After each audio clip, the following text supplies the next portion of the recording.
अब हम पढ़ते हैं फिर चैप्टर कोयला और पेट्रोलियम। कोयला क्या होती हैं, पेट्रोलियम क्या होती हैं। मैंने वैसे अपने 4th चैप्टर में इसके बारे में पढ़ा होगा कि कोयला और पेट्रोलियम जो होती हैं वो जीवाश्म पदार्थ होती हैं। यानी कि आप इन्हें कहाँ से प्राप्त करते हैं, भूमि से प्राप्त करते हैं, ज़मीन से प्राप्त करते हैं, खदानों से प्राप्त करते हैं। ये एक तरीके के क्या होती हैं, प्राकृतिक संसाधन होती हैं। तो इस चैप्टर में हम पेट्रोलियम पदार्थ और कोयले के बारे में पढ़ेंगे। हम अपनी मूलभूत आवश्यकताओं के लिए विभिन्न पदार्थों को उपयोग में लाते हैं। इनमें से कुछ प्रकृति में पाए जाते हैं तथा कुछ का निर्माण मानवीय प्रयासों से किया गया है, जैसे कि पॉलीथीन। अपने दैनिक जीवन में उपयोग लाए जाने वाले पदार्थों की एक सूची बनाइए और उनका प्राकृतिक तथा मानव निर्मित वर्गों में वर्गीकरण कीजिए कि कौन सी प्राकृतिक है और कौन सी मानव निर्मित है। बहुत मानव निर्मित में देखो एक आपकी पॉलीथीन आ जाएगी, उसका यूज़ आप बिल्कुल करते हैं। इसके अलावा अन्य बहुत सारे पदार्थ प्राकृतिक में आप कोयले का भी यूज़ करते हैं। LPG गैस है, लिक्विड पेट्रोलियम गैस है आपकी, वो भी एक प्राकृतिक संसाधन है। उनका उपयोग आप उसमें लिख सकते हैं प्राकृतिक में कि कौन कौन सी चीज़ जो प्राकृतिक है आप उनका यूज़ करते हैं और कौन कौन से मानव निर्मित हैं आप उनका यूज़ करते हैं। क्या इस सूची में वायु, जल, मृदा, खनिज सम्मिलित हैं? क्योंकि ये सभी प्रकृति के द्वारा उपलब्ध कराए जाते हैं, ये प्राकृतिक संसाधन कहलाते हैं। तो प्राकृतिक संसाधन क्या होते हैं भाई? प्राकृतिक संसाधन वे संसाधन होते हैं जो हमें प्रकृति से प्राप्त होते हैं। कहाँ से प्राप्त होते हैं? ये सभी संसाधन जो प्रकृति के द्वारा उपलब्ध कराए जाते हैं उन्हें हम प्राकृतिक संसाधन कहते हैं। क्या हम अपने सभी प्राकृतिक संसाधनों का निरंतर उपयोग कर सकते हैं? वो जो कह रहा है कि भाई प्राकृतिक संसाधन जो हमें प्रकृति दे रही है, तो क्या हम उनका निरंतर उपयोग कर सकते हैं? बताओ, कर सकते हैं कि नहीं कर सकते? देखिए भाई, निरंतर हम उसका उपयोग नहीं कर सकते, क्योंकि हम प्राकृतिक संसाधनों का उपयोग करने के लिए अपनी ही प्रकृति को क्या कर रहे हैं, नुकसान पहुंचा रहे हैं। और उससे क्या हो रहा है, पेड़ों की कमी हो रही है। ठीक है, पेड़ों की कमी हो रही है और हमको शुद्ध वायु नहीं मिल पा रही है।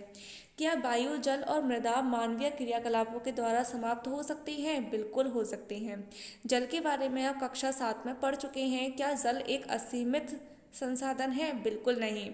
हमसे कहा जाता है कि जल है तो जीवन है, बूंद बूंद को बचाइए। ये सब क्यों कहा जाता है? इसलिए ही कहा जाता है क्योंकि जल एक असीमित संसाधन नहीं है, क्योंकि आप खारे पानी को नहीं पी सकते। हमारी पृथ्वी, पता है हमारी पृथ्वी जो है वो सबसे ज़्यादा, इसका बहुत सारा भाग जो है वो ये हमारी पृथ्वी है।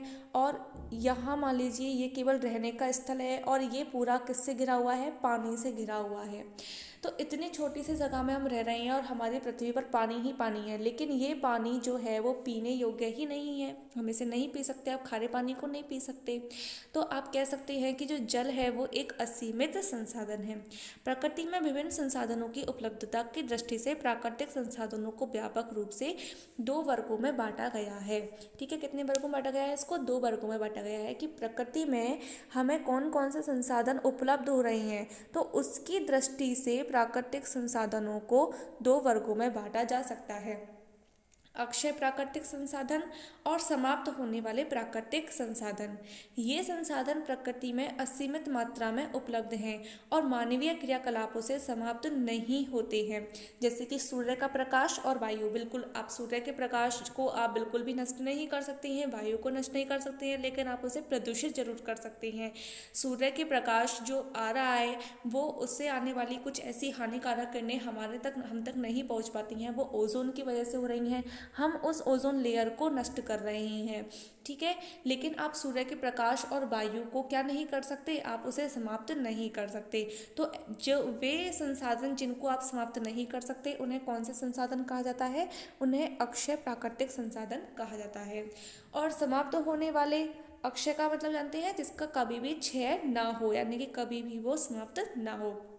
समाप्त होने वाले प्राकृतिक संसाधन, प्रकृति में इन स्रोतों की मात्रा सीमित है। ठीक है, वो असीमित थे जबकि ये क्या है, ये सीमित हैं। ये मानवीय क्रियाकलापों के द्वारा क्या हो सकते हैं, समाप्त हो सकते हैं। इन संसाधनों के कुछ उदाहरण हैं जैसे कि वन, लोगों की जनसंख्या बढ़ती जा रही है, घरों को बनाने के लिए वो पेड़ों को काट रहे हैं, वनों को नष्ट कर रहे हैं। जब वन नष्ट हो जाएंगे तो वन्य जीव अपने आप ही नष्ट हो जाएंगे। खनिज आप उनका रेगुलरली यूज़ कर रहे हैं, कोयले का, पेट्रोलियम, प्राकृतिक गैसें कौन कौन सी हैं आपके घरों में जिनसे आप खाना बनाते हैं? एलपीजी, सीएनजी गैस आपकी जो है ये प्राकृतिक गैसें हैं। इनसे तो इसमें से देख करके आप प्राकृतिक और कृत्रिम संसाधन की जो सारणी थी उसे आप फिलअप कर सकते हैं। ओके, चलिए क्रियाकलाप 5.2, यह कक्ष हेतु सामूहिक क्रियाकलाप है। आपको क्या करना है, कुछ पात्र लेने हैं, उन्हें पॉपकॉर्न, मूंगफली, भुने हुए चावल, टॉफियों से भर लीजिए। विद्यार्थियों को 7 के समूह में बांट दीजिए। अब इन समूहों को 1, 2 और 4 विद्यार्थियों वाले उपसमूह में बांट दीजिए। इन्हें क्रमशः पहली और तीसरी पीढ़ी के रूप में चिन्हित कर दीजिए। ये उपसमूह उपभोक्ताओं को निरूपित करते हैं। जनसंख्या में वृद्धि के साथ साथ दूसरी और तीसरी पीढ़ी में उपभोक्ताओं की संख्या भी अधिक है। प्रत्येक समूह के लिए मेज पर एक पूरा भरा पात्र रख दीजिए। प्रत्येक समूह की पहली पीढ़ी के उपभोक्ताओं से कहिए कि वे अपने समूह के पात्र से वस्तुओं का उपभोग करें। अब प्रत्येक समूह की दूसरी पीढ़ी को भी वैसा ही करने को कहिए। विद्यार्थियों से कहिए कि वे प्रत्येक पात्र में वस्तुओं की उपलब्धता को ध्यान से देखें। यदि पात्रों में कुछ बचा है तो प्रत्येक समूह की तीसरी पीढ़ी को इसका उपभोग करने के लिए कहिए। अब अंतिम रूप से देखिए कि तीसरी पीढ़ी के सभी उपभोक्ताओं को खाने के लिए कुछ मिला या नहीं। यह भी देखिए कि क्या पात्रों में अभी कुछ शेष बचा है? बिल्कुल नहीं। ये आपको बता रहा है कि जैसे जैसे हम इन प्राकृतिक संसाधनों का उपयोग करते जाएंगे, कौन कौन से, जैसे कि खनिज हो गया आपके, ठीक है, कोयला हो गया, प्राकृतिक गैसें हो गई, पेट्रोलियम हो गया, अगर आप इनका यूज़ करते जा रहे हैं, आप इसका अच्छे से यूज़ कर लेंगे, आपके बाद आने वाली दूसरी पीढ़ी, यानी कि अगर आपके होने वाले जो आने वाली जो आपकी पीढ़ी होगी वो भी उसका उपभोग कर लेगी। लेकिन जब तीसरी पीढ़ी होगी उसको उन सब चीज़ों की कमी हो जाएगी।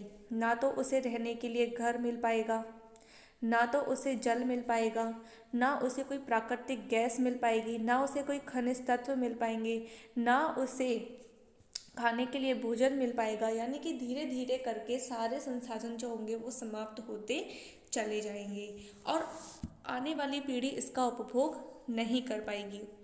मान लीजिए कि पात्रों के खाद्य पदार्थ कोयले, पेट्रोलियम गैस जैसे समाप्त होने वाले प्राकृतिक संसाधनों को प्रदर्शित करते हैं। अगर मान लो इनमें हम भुने चनों की जगह, टॉफ़ीज़ की जगह और मूंगफली की जगह, पॉपकॉर्न की जगह अगर हम इन प्राकृतिक संसाधनों को रखें, जैसे कि कोयला, पेट्रोलियम, प्राकृतिक गैस, तो अगर हम इनको प्रदर्शित करें तो आप इस क्रियाकलाप से समझ सकते हैं कि हमारी आने वाली जो पीढ़ियां होंगी वो इन सब चीज़ों के बारे में बिल्कुल भी नहीं जान पाएंगी। हम तो इन्हें देख भी रहे हैं लेकिन आने वाली पीढ़ियां इन्हें बिल्कुल भी नहीं देखेंगी। प्रत्येक समूह का उपभोग प्रतिरूप अलग हो सकता है। क्या किसी समूह की पहली पीढ़ी बहुत अधिक लालची है? हो सकता है कुछ समूहों में पहली पीढ़ी आने वाली पीढ़ी के लिए प्राकृतिक संसाधनों की उपलब्धता के विषय में चिन्हित हो। यानी कि कुछ तो ऐसे होते हैं कि भाई अपने परिवार के लिए धन वगैरह बचा करके रख देते हैं, जबकि कुछ उसको नष्ट करके ही चले जाते हैं।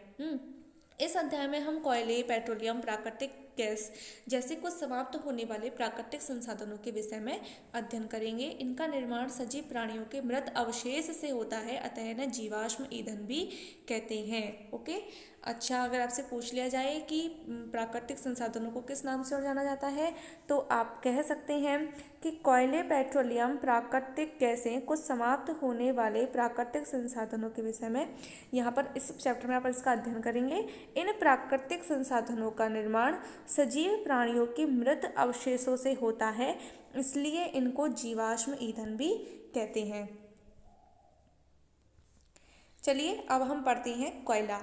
आपने कोयला देखा भी होगा और इसके बारे में सुना भी होगा। बिल्कुल, ये कैसा होता है भाई? काले रंग का होता है। सर्दियों में रोज रोज सुबह सुबह इतनी ठंडी में आप कोयले जला करके बैठ जाती हैं तो आपने कोयले तो ज़रूर देखे होंगे कि वो कैसे होते हैं, काले रंग के होते हैं और कठोर होते हैं, बिल्कुल पत्थर जैसे।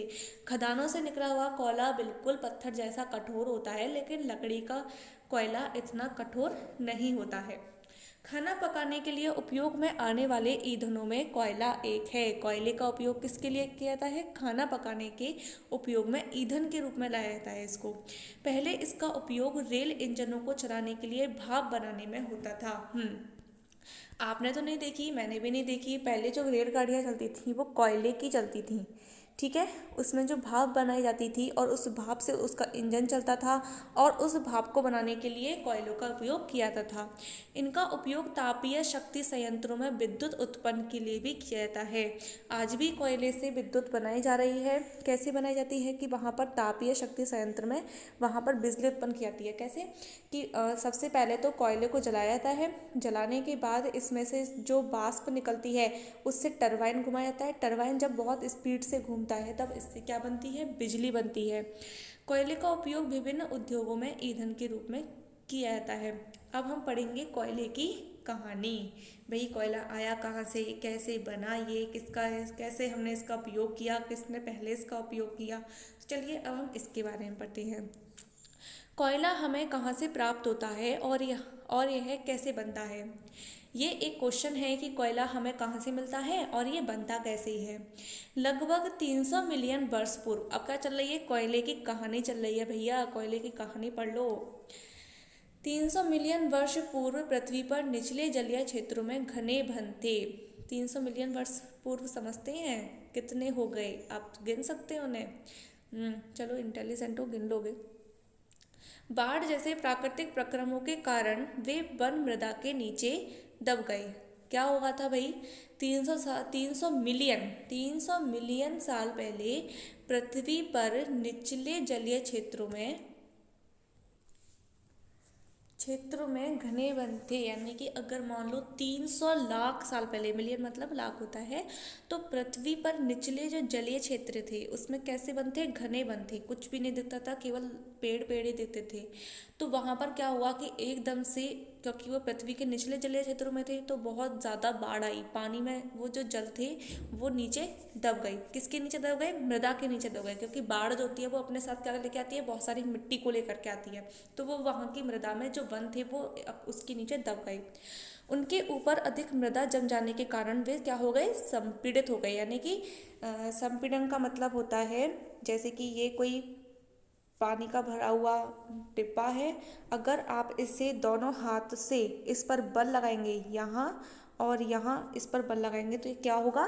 संपीड़ित हो जाएगा, ठीक है। या फिर किसी इस वाले बड़े पात्र में ऑक्सीजन गैस भरी हुई है, अगर आप इसे पतले से पाइप में से गुजारते हैं तो वो लिक्विड में परिवर्तित हो जाती है। यानी कि उसका क्या हो जाता है? संपीड़न हो जाता है।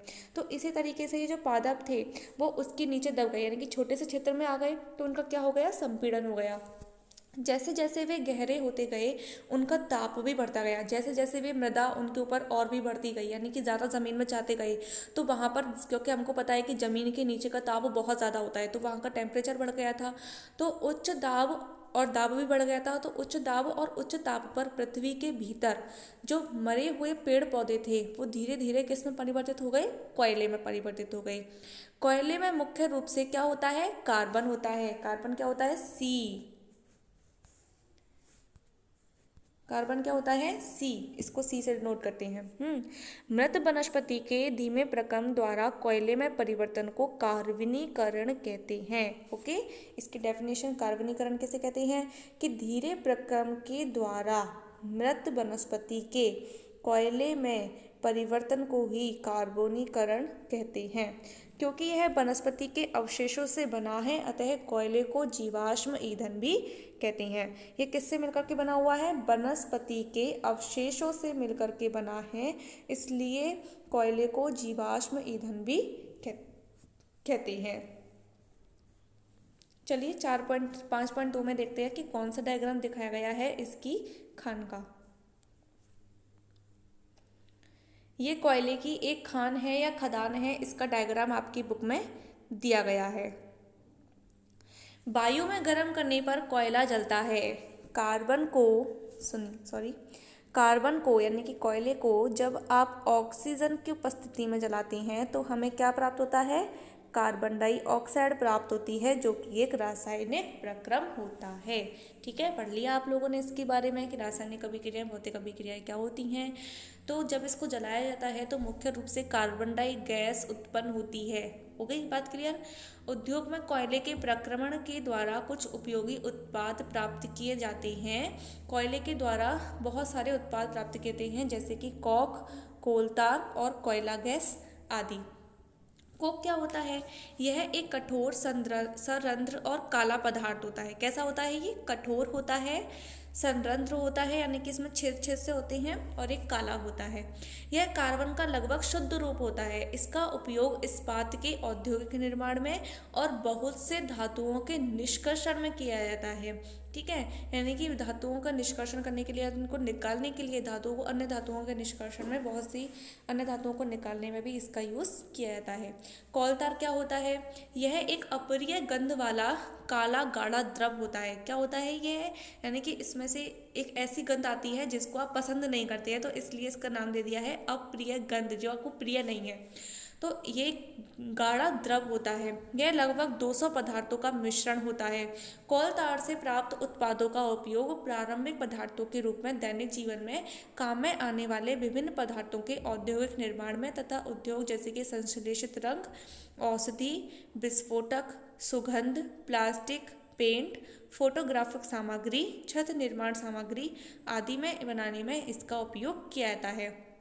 रोचक तथ्य यह है कि मौत तथा अन्य कीटों को भगाने के लिए प्रयोग में लाई जाने वाली नेफ्थलीन की गोलियां भी कोलतार से ही प्राप्त की जाती हैं। ठीक है, आजकल पक्की सड़कों के निर्माण में कोलतार के स्थान पर पेट्रोलियम उत्पाद बिटुमेन का उपयोग किया जाता है। तो सड़कों के निर्माण में जो डामर की जो सड़क बनाई जाती थी उसमें कोलतार का यूज़ किया जाता था, लेकिन आजकल बिटुमेन का प्रयोग किया जाता है, जो कि एक पेट्रोलियम उत्पाद होता है। कोयला गैस। कोयले के प्रक्रम के द्वारा कोक बनाते समय कोयला गैस प्राप्त होती है। जब उससे कोक बनाया जाता है ना, कोक बनाया जाता है तो कोक कैसा होता है? कठोर संरंध्र और काला पदार्थ होता है, जो कि कोयले का शुद्ध रूप होता है। तो जब उसको बना रहे होते हैं तब उसमें एक गैस निकलती है जिसको हम प्राप्त कर लेते हैं किसी संयंत्र में, उसे हम कोयला गैस कहते हैं। यह कोयला प्रक्रम संयंत्रों के निकट स्थापित बहुत से उद्योगों में ईंधन के रूप में उपयोग में की जाती है, और इस गैस का उपयोग ईंधनों के रूप में किया जाता है। लंदन में 810 में तथा न्यूयॉर्क में 1820 के आसपास कोयला गैस का उपयोग प्रथम बार सड़कों पर रोशनी के लिए किया गया था। आजकल इसका उपयोग रोशनी के बजाय ऊष्मा के स्रोत के रूप में किया जाता है। यानी कि पहले इसका उपयोग बिजली बनाने के लिए किया जाता था, लेकिन अब इसका उपयोग ऊष्मा के रूप में किया जाता है। इसके बाद आपका टॉपिक है पेट्रोलियम। इसे हम आपकी अगली कक्षा में पढ़ेंगे। तब तक के लिए धन्यवाद।